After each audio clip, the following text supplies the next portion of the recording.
Bismillahirrahmanirrahim. Assalamualaikum warahmatullahi wabarakatuh. Kepada Bapak Furqanul Aziz dan teman-teman semuanya, perkenalkan saya Saputri Kusumaningsih, NIM 2101040019 dari kelompok 11 akan mempresentasikan hasil tugas kami untuk mata kuliah Profesi Pendidikan yang berjudul Pengertian Supervisi Pendidikan. Untuk pembahasan yang pertama, yaitu pengertian supervisi pendidikan. Di sini ada yang tahu tidak tentang supervisi pendidikan? Oke, jadi supervisi secara etimologi berasal dari kata super dan visi, yang mengandung arti melihat atau meninjau dari atas atau menilik atau menilai dari atas yang dilakukan pihak atasan terhadap aktivitas, kreativitas, dan kinerja bawahan. Supervisi ialah suatu aktivitas pembinaan yang direncanakan untuk membantu para guru dan pegawai sekolah lainnya dalam melakukan pekerjaan mereka secara efektif. Supervisi pendidikan adalah pembinaan ke arah perbaikan situasi pendidikan atau peningkatan mutu pendidikan. Supervisi yaitu sistem telah berkembang dari yang bersifat tradisional menjadi supervisi yang bersifat ilmiah, yaitu sebagai berikut: sistematis, objektif, dan alat pencatat. Tujuan dan fungsi supervisi pendidikan.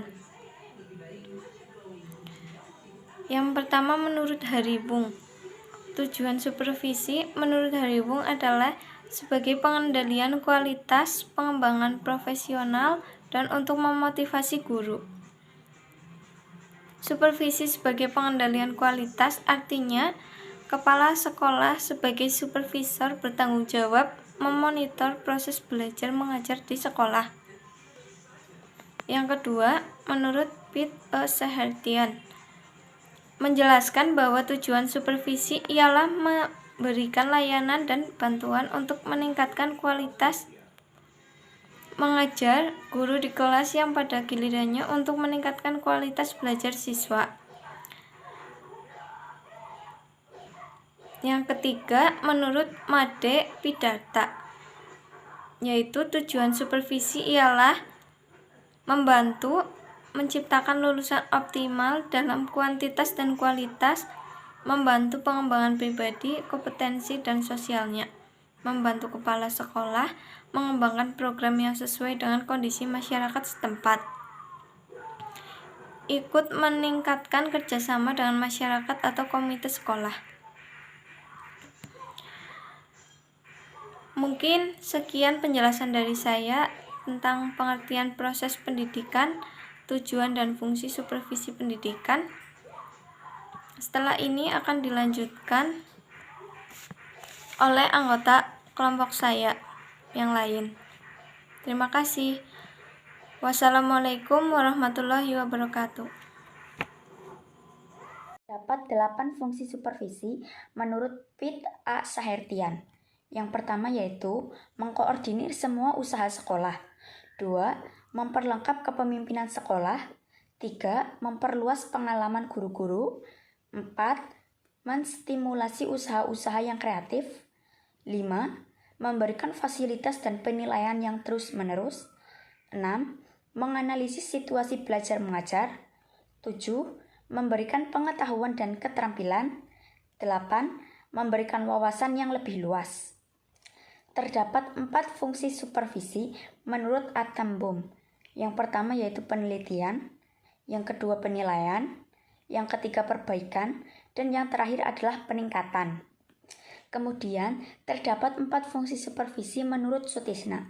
Yang pertama sebagai penggerak perubahan, yang kedua sebagai program pelayanan untuk memajukan pengajaran, yang ketiga sebagai keterampilan dalam hubungan manusia, dan yang terakhir adalah sebagai kepemimpinan kooperatif.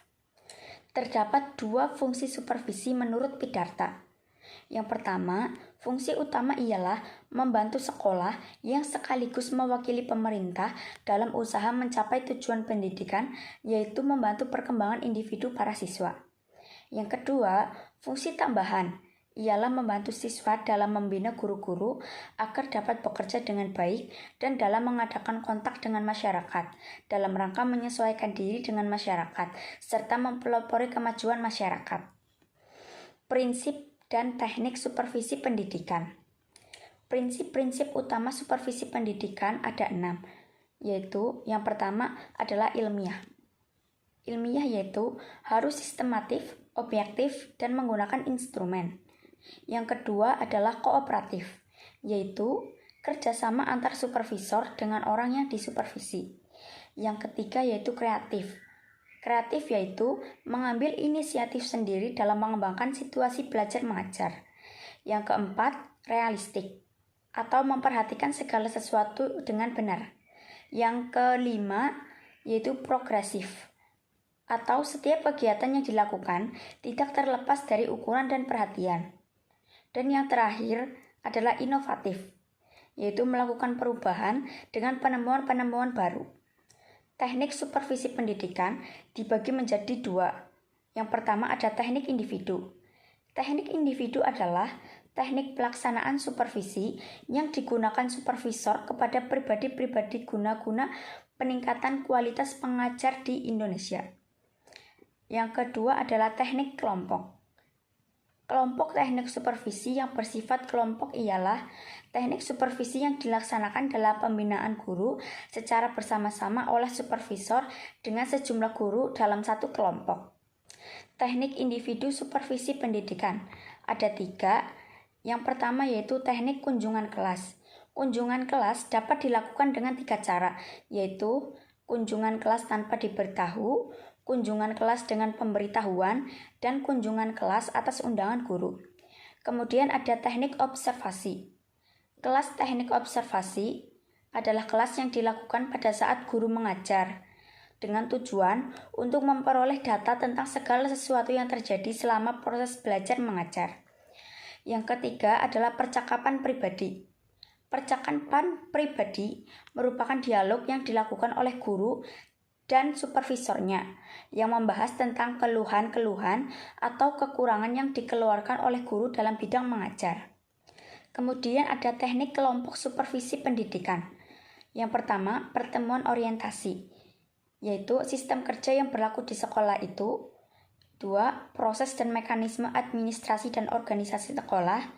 3. Sering juga pertemuan orientasi ini diikuti dengan tindak lanjut dalam bentuk diskusi kelompok dan lokakannya. Rapat guru, yaitu 1. Menyatukan pandangan-pandangan guru tentang masalah-masalah dalam mencapai makna dan tujuan pendidikan. 2. Menyatukan pendapat tentang metode kerja yang baik guna pencapaian pengajaran yang maksimal. 3. Membicarakan sesuatu melalui rapat guru yang berkaitan dengan proses pembelajaran. Kemudian ada studi kelompok antar guru, yaitu yang pertama, meningkatkan kualitas penguasaan materi dan kualitas dalam memberi layanan belajar. 2. Memberi kemudahan bagi guru-guru untuk mendapatkan bantuan pemecahan masalah pada materi pengajaran. 3. Bertukar pikiran dan berbicara dengan sesama guru pada satu bidang studi atau bidang-bidang studi yang serumpama. Yang dapat kelompok kami sampaikan, kurang lebihnya kami mohon maaf. Saya Sevierista Wulandari dengan nomor NIM 2101040015 dan rekan saya Saputri Kusumaningsih dengan nomor NIM 2101040015 pamit undur diri. Terima kasih. Wassalamualaikum warahmatullahi wabarakatuh.